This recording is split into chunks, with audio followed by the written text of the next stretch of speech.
Hey folks, and welcome back to another episode of your Brains Coach podcast. My name is Angela Shurina. I'm your host, I'm your Brains Coach, and it is my job here to bring to you all the best, recent, cutting-edge, most effective, useful brain-body tools so you could take better control of your physiology, of your psychology, of your body and brain, so you could show up every day more powerfully, feeling, looking, doing your best to shape your life experience as you want.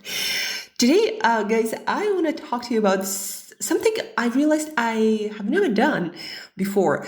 Partially because the science just wasn't there. We were not sure what we need to do in all areas of health, nutrition, and fitness to maintain good level of general health. And I personally believe that's because most people don't have this sustainable system of effective, flexible, simple health habits is because most people don't know what exactly that is and where they can compromise and what they absolutely have to do, because there is this lack of knowledge of basic health pillars and how to implement them in real life every day. Because of this lack of knowledge, we as society suffer a lot from different health issues. People just don't know what to focus on. There are all these diets and exercises, nutrition and recovery protocols and biohacking and, a lot of talk about what's good, what's bad when it comes to food, when it comes to exercise, like do this or don't do that. You need to do in cardio and stress and strength and stretching and all of that all together. And people just get overwhelmed. And obviously when people get overwhelmed, when you get busy, when you get overwhelmed, when you feel like there is too much on your plate, you cannot maintain complexity. And when you don't have a good enough filter to distinguish between things that you absolutely must do if you want to go forever in good level of health, like the absolute non-negotiables, what are those compared to all the things that are good to have, that are good to do, but if you don't have time, you don't do them. And having worked with a lot of clients in the area of who work as entrepreneurs, as business owners, or also leaders, and all of them have a lot on their plate, their work and their families and their personal stuff. And they fail to maintain certain comfortable level of fitness and health and energy and productivity, avoiding all the diseases and health problems. They fail to maintain that system because they don't understand how that system works. People don't understand, okay, what is a balanced meal? What should I shoot for in a restaurant? There is all this choice. And probably a lot of them not the best choices, but how do I even approach making that choice? What is the framework? What is the filter? The same with your fitness, right? Not every day of your life, of course, you're going to be able to go to the gym or go to some other workout, or you're not going to be living necessarily by your fitness studio unless you decide just stay in one place, and that is okay. But life changes, you change, things shift, studios close. So when there is a lot of change happening, you got to understand, okay, what is the system that I need to maintain to be flexible, to maintain it in any circumstance, whether you move, whether you travel, whether you become a parent, or there is something else lands on your plate of life responsibilities. If you have a system to filter out all the distraction from the basic foundational health practices, you'll maintain them for life. And that's how I was able to maintain them through all the travels, living in 15 countries across the world, not always having my gym, or definitely not the one having traveled through all of these countries, not having the same foods, not having the same schedule often, not even, understanding the language, and then having to figure out throughout my own business and entrepreneurial struggle and relationships, and so many things just land on my plane, but I was still able to maintain great level of health. And believe me, guys, when you travel around the world and you live in different countries, you don't want to get sick for sure, and for sure not with something serious. Otherwise, it's a whole range of other complications.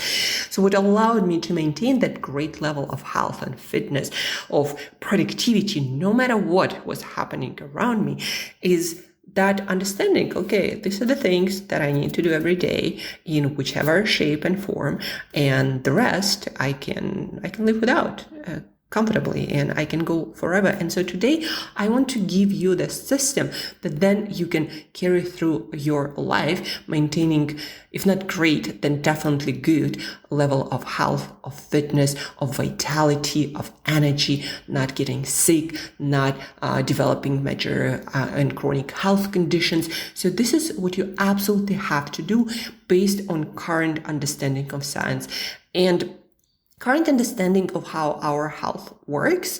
It moved a lot forward. So it's not all the same thing. No, we understand our physiology. That, by the way, also shapes your psychology. That's what I'm learning from top experts like Andrew Huberman, like David Eagleman, Michael Gervais. Like, there are so many experts. We understand so much more about our biology now that we did, I don't know, even 5 years ago, and definitely a decade, 2 decades. It's all developing, and now more rapidly than ever with all the technology, with all the AI. So in all of this growing complexity and body of knowledge, this is the simple itself for all pillars of health is quite simple. And I'm going to share with you right now. So let's go into each pillar of health, and I'm going to give you the framework, why it's important, how to do it. And then after that, we're going to recap, and I'm going to give you a few more details on how to implement that in real life. And that will again allow you to maintain this flexible, effective, simple system for life, getting and maintaining health and weight and fitness and general vitality and energy and great mental health. That will allow you to maintain good level of all of that for life. So you go as long as you want in really great health and mental, emotional, good state overall. So let's dig in. Let's start with sleep, the foundational pillar of health. They're all kind of foundational, but I like to start with sleep because good night of sleep starts good day ahead, where you make better decisions in all the other areas of health. So sleep, 2 non-negotiables. First, regularity, and the second 7 to 9 hours of sleep, somewhere there in between. So regularity, why that is important, and we talked about that many times, because your brain optimizes your biology for your circadian rhythm, for basically when things happen in your day, biologically speaking, when you eat, when you sleep, when you need to be active, when you need to be restoring your resources. Sleep has a lot to do with it, with setting this circadian clock, all of the clocks in your brain and body. They have to be synchronized in order for your health to work, in order for your hormones to work, in order for your metabolism work well. All of this has to be synchronized. You have trillions of cells. You have many tissue and organ systems that have to work together to produce coherent and well-balanced picture of health. So please realize that by switching your sleep time by 2-3 hours back and forth consistently throughout the week, you are misaligning all of the systems in your body, in your brain, and that alone can create a state of disease. There is not much resource or research on how sleep timing and shifting it all the time affects your biology, but there is quite a lot of research on shift work and how negatively it affects all biomarkers of health. And shift work obviously is an extreme case when you switch your wake and sleep time dramatically, but it's been known in research in biology, psychology, neuroscience that 2-3 hours already creates this state closer to jet lag when systems in your body and your brain are misaligned and all processes don't run smoothly. And down the road, if it happens over and over and over again, that will create negative health outcomes. So regularity is important. And by irregularity, we mean shifting your sleep time by more than an hour back or forth, and then doing that many times, or even, a couple of times throughout the week. If you do that, then your body has to work additional 2-3 days to just get you back to normal. So regularity is important. And obviously, hopefully you already know that sleep duration is also important, and cutting your sleep duration will affect your all systems in your body and in your brain negatively, from hormones to metabolic markers to inflammation to your immune system. So when it comes to sleep, your non-negotiables are 7 to 9 hours of sleep and regularity. Don't shift your sleep time by more than 1 hour back and forth. Even on the weekends, guys, even if you switch your time for 2 days or 3 days, imagine like you shift it's kind of like becoming a partially shift worker for 3 days a week. If you shift your sleep time by 2-3 hours every Friday, Saturday, and then Sunday you get back, but your schedule is all over the place. That is not great. Just please understand that. And so 2 non-negotiables in sleep, 7 to 9 hours on a regular schedule. The second pillar of health, light exposure, and there is more and more research is coming out again about our circadian biology and how important the balance in our bodily clocks is. And light exposure, having enough sunlight and daylight, natural sunlight during the day, and having period of darkness when you sleep. Those are 2 crucial factors that are important to stimulate by light in a specific way, your eyes and your brain. And then there is major clock in your brain that affects all the other clocks in every single cell of your body and brain. Again, this aspect of synchronization of activity in your body and brain. That's why it's important. And also light stimulates different neurotransmitters and then hormones that you need for normal optimal function of your brain and body. So what are light non-negotiables? Morning walk, 80% of the time, as Andrew Huberman recommends. I trust he is one of the top researchers in the world. So that's what he recommends. Morning light exposure 80% of the time. So let's say that if you take a week, Monday to Friday, you go for those walks, or maybe there are 2 busy days in your week when you absolutely cannot do the walks. But I recommend doing that every day, but absolute non-negotiable 80% of the time, at least 5 days a week. You get outside, expose your eyes to natural sunlight for 10 minutes if it's bright, for up to 20-30 minutes if it's really dark.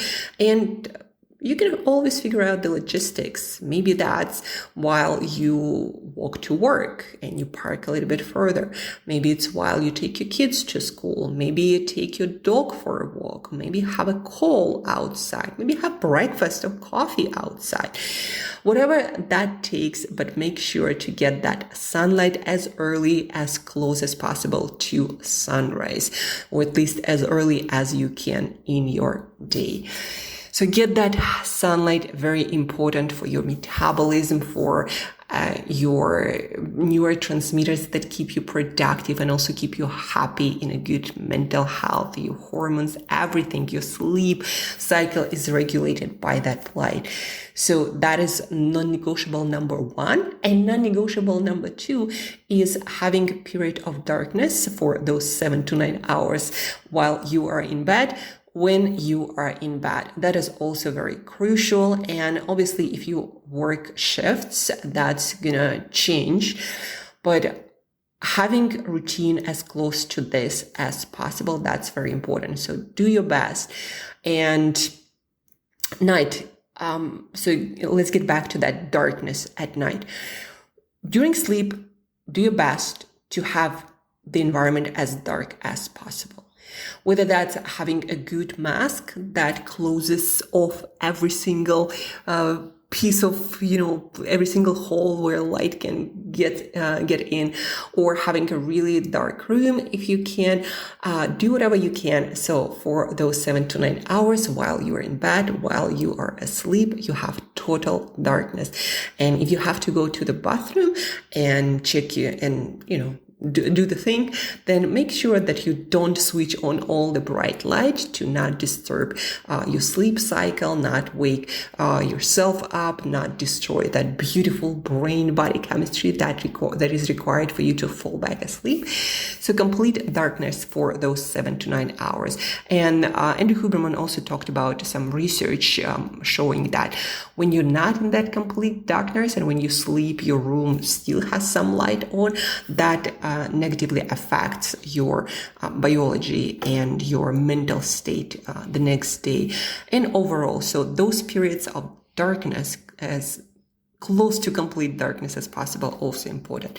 So 2 non-negotiables in the light department are morning walks, morning light exposure, and get as much light as you can during the day, and darkness at night. No devices, no computers. Just when you sleep, make sure that it is as dark as it possibly can be.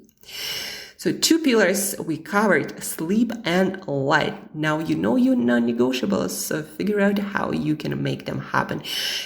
Speaking about sleep regular time, a lot of people then ask me, well, what if I need to go to bed on a lot of nights, like at 12 or 11, whatever that might be? Well, get the schedule that allows you to be as regular as you possibly can be. And keep in mind that this regularity is very important, not just for your sleep quality, but also for your quality of your health overall. And so make sure you have your priorities right. Don't just go for dumb stuff happening at night, completely misaligning all these internal clocks just for no good reason, right? Make sure you have your priorities right. So sleep, light. We have 3 more pillars to cover. Let me take a sip of water. We're going to talk about water just in a second. So pillar number 3 is nutrition. And nutrition got so confusing, guys. It's so many diets and advice and eat, not eat this. But when it comes to research, there are only a few things that are truly important and doable for most people. And that's where I always recommend to start. Obviously, you can work on that, just like, with sleep and light and other things. These are the foundational non-negotiables. So on top of that, there are other important things that will improve things. But if you were to start or to just focus on things you can maintain for life, for pretty good results, this is where you start. So when it comes to nutrition, leave alone all the diet theories and eating for longevity or to optimize your body fat for single digits. We're not talking about that. We're talking about maintaining good health, great energy, giving as much chance to yourself as possible of getting all the essential nutrients. That's what we are talking about. And yes, maintaining optimal body weight, but I'm not talking about here specifically weight loss, even though weight loss will become much easier when you follow these 3 pillars. Like a lot of my clients, when we start implementing these simple numbers, they always tell me, well, I'm not hungry anymore. And they start losing weight without, having to go on any diet or count any calories. Because once you start eating the right stuff on a regular basis, a lot of things just self-balance, self-optimize. Like, for example, your hunger, your appetite, and your body weight. So there are 3 things in nutrition that I consider non-negotiables based on current understanding of nutrition science, of health science. And that's exactly where I start with every single client, making sure that they understand and know how to do consistently in a flexible, simple manner all of these three things. So protein, first you gotta hit your protein number every day, starting from breakfast. Get your work done on protein. Start getting those numbers. So protein amount differs from person to person. So depending on your age, weight, height, but it stays for you as an individual. It stays pretty stable for a majority of your life. If you're an adult, let's say from the age of 18 till the age of 60, this is where you should live with the protein number. You multiply your body weight in kgs by 2 or your weight in pounds by 1, and this is your protein number.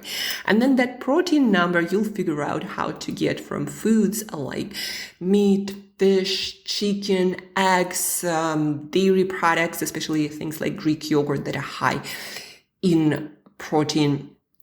And then, yes, plant foods, especially beans and lentils, have some amino acids, and all of the foods have some protein.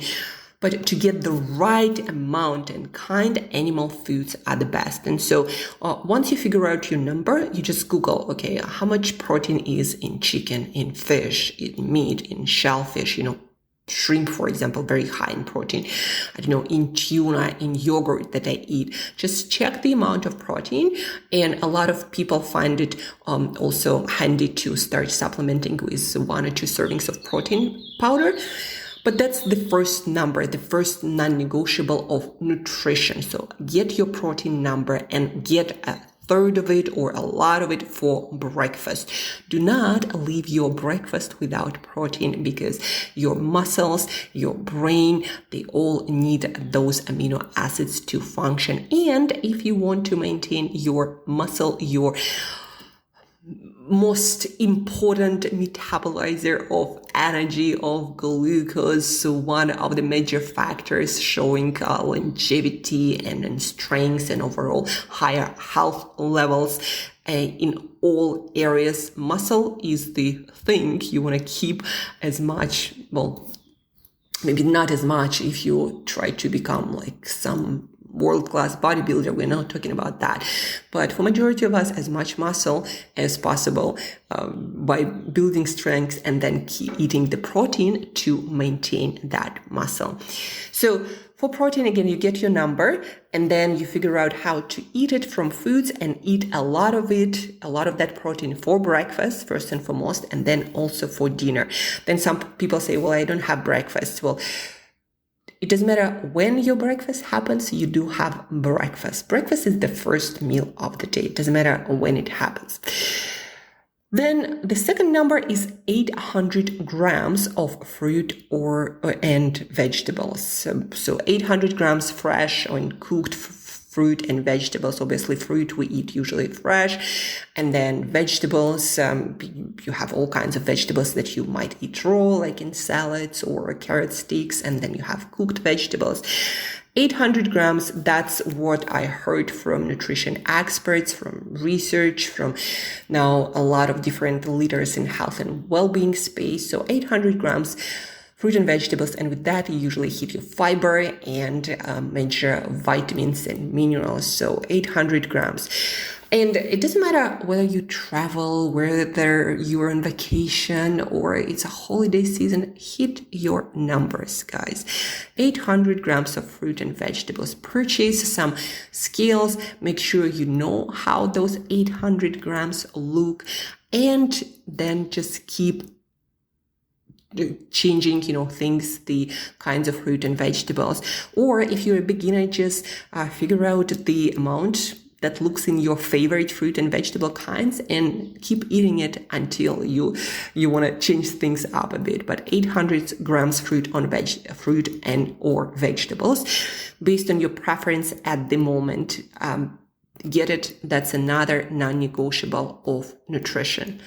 And then the third is 2 liters of water. It's a great marker to shoot for. Obviously, if you are a 2-meter guy or compared to let's say 1 meter girl, the amount of the exact water for your optimal function will change. Please understand that. But 2 liters for majority of us, average height activity, guys, that's a great marker to hit. And then, of course, figure out when you're going to drink that water. For a lot of my clients, I tell them, okay, you have 2 liters, you have 3 meals a day. If you get your half a liter for each of those meals, that's already great routine, and you're gonna get 1.5 liters of water, more than probably you've been drinking for a decade. And then on top of that, just have a couple of glasses here and there and you're done. It's actually very, very simple and very, very important for absolutely every single function and biomarker of your health, guys. So 2 liters of water. And that's where you start with your nutrition non-negotiables. And that's what you maintain no matter where you are, what stage of life you are in, and how many things are on your plate right now, business, personal. These are non-negotiables to focus on. And there is obviously a period of learning.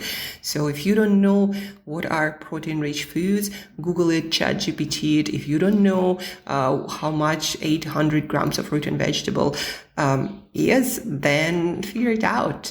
Get scales, or when you purchase your fruit and vegetables, look at the weight and how it looks like in real life. And after a while, you just get accustomed to that amount, and it's going to be a no-brainer for you at all. And then the fourth and fifth pillar of our health.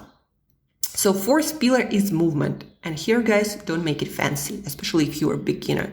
Hit your step number, and based on research on analyzing data of healthy people, 8,000 steps plus is the number. So that's what you want to hit every day, no matter what, whether you travel, whether you go through airports, whether you are vacation or business conference. Don't sit on your ass until you hit this number. And 8,000 steps is about 1 hour, 20-minute walking. So for my clients, I recommend to create routines that they can do anywhere. So for example, morning walk, right? You go for a 30-minute walk in the morning. You got 30 minutes in.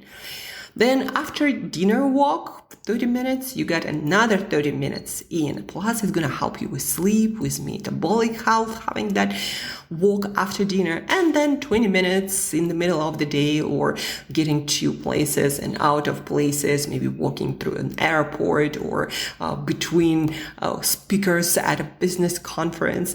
You can do that once you understand what it looks like. And once you create very simple routines or key moments in your day that you're going to be associated with getting your steps in. Like for me, morning walk after dinner, and I usually have a 30-minute workout, so that kind of covers it. And that workout can be at home, that workout can be in a hotel room, that workout can be in a gym, that workout can be in a park. So just move for 30 minutes and you got all of your steps in, no matter what, no matter where. It's actually quite easy. And yes, it's great to have, and it's important to have to completely optimize your health. It's important to have your strengths workout and to sweat and get out of breath once in a while. It's important to stretch and work on your mobility. But can you maintain it? Can you do that? The one thing that I notice with all of my clients not staying in their optimal weight, not staying in their optimal health, is that when they're not in the gym, they lose that routine that they had with exercise. They stop moving. They just basically sit from the moment they wake up to the moment they go to bed. And that's where it's important to have that minimum viable dose of movement and understand where it stems from. And that's for health, that is priority, getting your steps in. Now, we don't have, for most exercise programs and regimes, we don't have generational data, but we do have data for longest living people. We do have the data on generational health, that people who maintain great health throughout their life don't necessarily at all have an exercise program, but they move a lot. They just keep moving throughout the day. So get your steps in. That's the message. The rest, worry about it when you have time. But if you are short on time, short on your mind space, short on everything, just a lot of things on your plate. And if you are going through a period of a lot of travels, a lot of business, a lot of responsibilities, just a lot of things happening. So keep your steps in. And if it helps, if you can't even, get the morning walk, after dinner walk, or any sorts of consistency there at the moment, then get a watch that will tell you how many steps you do and keep moving until you hit that 8,000 number. Maybe that means purchasing a walking desk or whatever that might be, but this is your minimum dose of exercise to do daily. And then the fifth, but definitely guys, not last, please do not underestimate the stress management, what I call stress fitness aspect of things.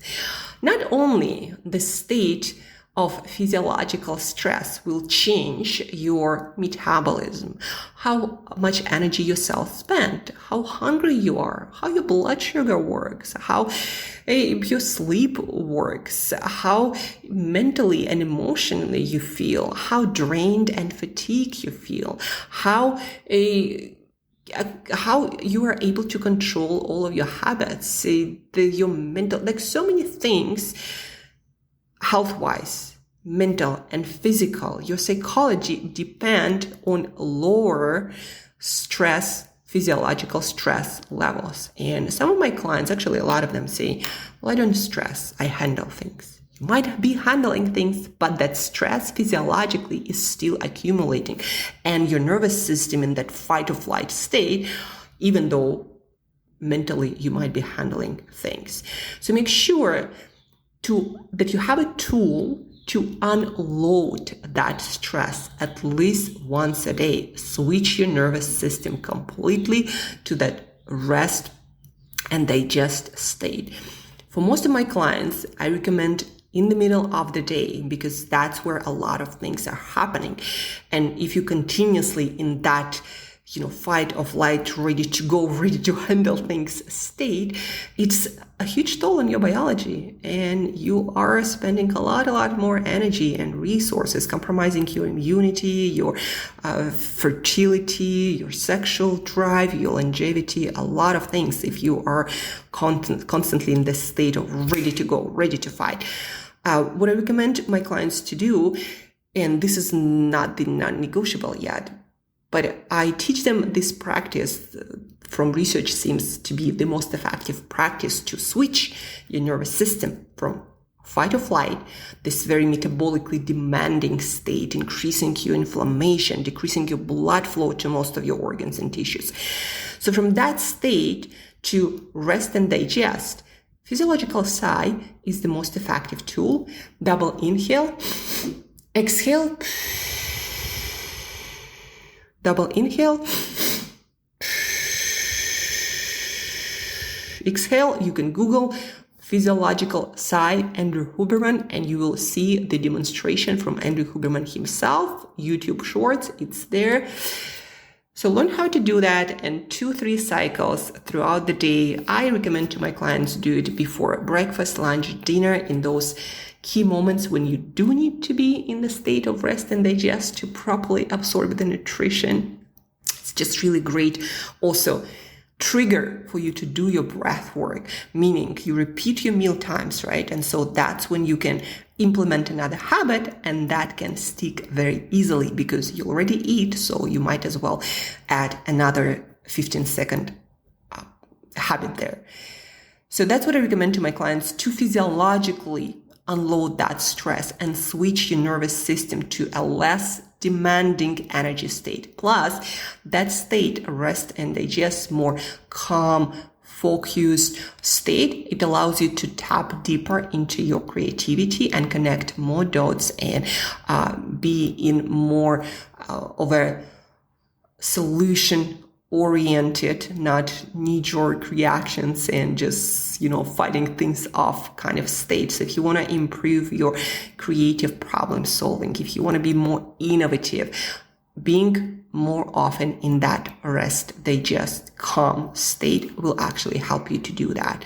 Otherwise, when you are always like in that pumped, more fight or flight state, your options, and that's what neuroscientists tell us, your options for resolving different problems and challenges, they actually get narrowed, and you're focused more on things that worked in the past instead of focusing on more innovative solutions that might be better options for what you're about to face. So stress unloading, stress management actually helps you with your work and with your long-term health as well. And plus, again, you maintain more robust and effective immune system, which is important for not getting sick, that can interfere with your work and your life quality dramatically. In fact, data on longest living, healthiest people shows that the longest living people without major diseases and health problems have a very well-functioning immune system compared to other people who get a lot more diseases. So the health of your immune system is really important, and your stress levels affect your immune system a lot, as does exercise. By the way, that's the recent research shows your exercise, your movement patterns actually influence a lot your immune system. So back to stress management. So what is a non-negotiable? What I told you that I advise my clients to do this physiological sigh at least 3 times per day. But that's not where we start. Where we start with 5 minutes of breath work done whenever is the most convenient for you. If it's in the shower, do it in the shower. If it's before lunch or after lunch, do that. If it's in your bed or before falling asleep, do it then. Whenever you can do it, just start with 5 minutes of breath work. And from recent research, it shows that physiological sigh, first of all, the simplest way, and the second is it's the most effective. So 5 minutes of this breath work. Do it every day, and soon there are going to be different wearables that will help you to determine. Actually, there are some programs that you can install on your wearables developed by one of the scientists, Paul Zak, who developed this technology or algorithm that you can install on your wearables, allowing you to measure in real time your well-being, basically your stress levels. So it's already available, but back to the core practice of stress unloading, 5 minutes of breath work. That's where I recommend to start and never finish. And then when you get into this idea of breath work, I also recommend to, before every meal, having 2-3 cycles of that physiological sigh. Also, for my clients, I recommend whenever you feel like there is just a lot going on, pressure, and you just, feel like your heart is about to explode, or you feel like the steam is coming up and you are angry or enraged or just, in that emotional state, stop and do 2-3 cycles of physiological sigh that take no time at all. And they do take time, but those seconds, they really don't count. But they change completely how you're gonna feel for the rest of the day, and long term, they're gonna affect all of your health biomarkers, because stress affects everything. And if you are after a leaner, healthier, fitter body, please also understand that the level of stress that you experience physiologically will affect how your body keeps the muscles and how your body burns or stores fat. And also, for example, things like how your blood pressure works or your blood sugar works. So stress management, don't underestimate it, and start with 5 minutes of breath work whenever you can do it, of physiological sigh. And this is all our 5 pillars of health. I'm not talking here about social life, obviously very important, but I decided a long time ago that that's not where I'm going to be tapping into. There are many resources and many more better resources, and it's just a whole another topic that from my perspective will take a whole nother podcast to talk about. So social relationships, social connections, your social life will be the 6th pillar of health, but we're not talking about that. So we talk only about non-negotiables for your physical health that, by the way, will shape your mental health, your well-being, and your social connections and relationships as well. So do not underestimate those physical practices and their effect on your psychology and your whole life. So let's recap. Sleep, non-negotiables, 8 hours and regular sleep time. Make it happen. Figure out when is the most likely time that you're gonna go to bed at. And then 7 to 9 hours. Light, get your light in the morning. At the very least, if you are in the area of the world going through the darker time period, if you really can't get that sunlight outside, purchase circadian lamp, 10,000 lux. That's the light measure. Google on Amazon, look up on Amazon, search on Amazon circadian lamp or 10,000 lux lamp, and you'll find a lot of solutions, portable, you can travel with. They're not expensive. To give you an idea, from anywhere from 20 to 50 bucks is like the cheapest one that also are pretty effective. So at least get the lamp, but for most of you, figure out a way to get your sunlight every morning at least 5 times per week. 10 minutes if it's cloudy, and then up to 20-30 minutes if it's super dark. And then darkness. Make your sleeping place as dark as possible. The darkness is important for your health, your productivity, and a lot of other things. So light and darkness, non-negotiables. Number 3, nutrition. Hit your 3 numbers. Protein amount, figure that out by either taking your body weight in pounds, and that's going to be your protein number, or multiplying by 2 your weight in kgs. 800 grams of fruit and vegetables, 2 liters of water, which is easy to implement by having half a liter upon waking, half a liter before lunch, before dinner, and having a couple of glasses here and there, maybe around your exercise or dinner walks. And then stress fitness, non-negotiable, 5 minutes of breath work, or even better, 2-3 cycles of physiological sigh before each of your meals. And that's it, guys. This is a sustainable, flexible, effective system, simple system that will allow you to maintain good levels of health, fitness, optimal body weight, sleep, all biomarkers of health. If you just stick with that for the next, let's say, year, you'll see a major difference in all aspects of your health, your energy, your well-being, your mood, your productivity. Everything will improve and will stay there. With most of the health practices, in order to get the effect, kind of like with shower, you got to take it daily. So don't forget about that. And it's important to have this system of non-negotiables, simple, flexible, effective, so you can carry them through any period of your life. That's it. So your homework for today, after this podcast, stop for a few minutes and create a plan how you're going to implement each of these non-negotiables in 5 pillars of health. On Wednesday, by the way, guys, we're going to dig deeper. That was the phrase I was looking for, into nutrition and what I recommend my clients to do. And I'm going to give you specific protocols, specific practices, specific foods to really optimize your nutrition, not only as sort of not in any way diet way, but okay, what are the actual nutrients I truly need to get, like omega-3 fatty acids or amount of calcium, and how do I get them in a very simple way? So you're gonna learn what I advise to all of my super busy clients who are not biohackers or any sorts of health freaks, but just regular, busy, driven people, family, men and women, mostly men. So Wednesday, deep dive in sensible nutrition.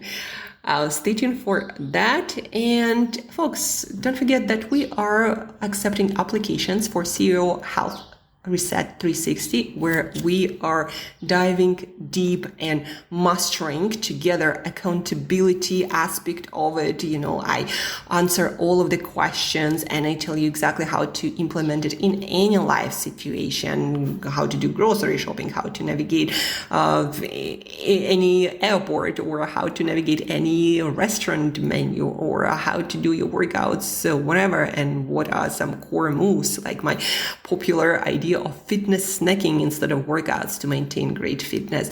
So a lot of things that I work through with my clients that they never heard about or didn't know also it could be so simple and not time consuming at all. So we are accepting applications and the link is in the show notes.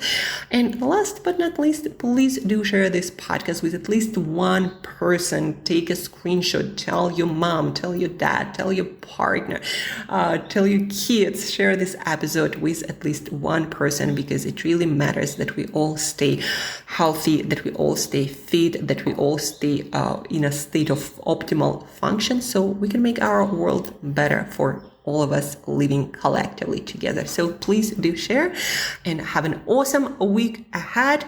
Stay tuned for Wednesday Nutrition Deep Dive. And don't forget to make the plan for all health pillars. And I'll talk to you very soon.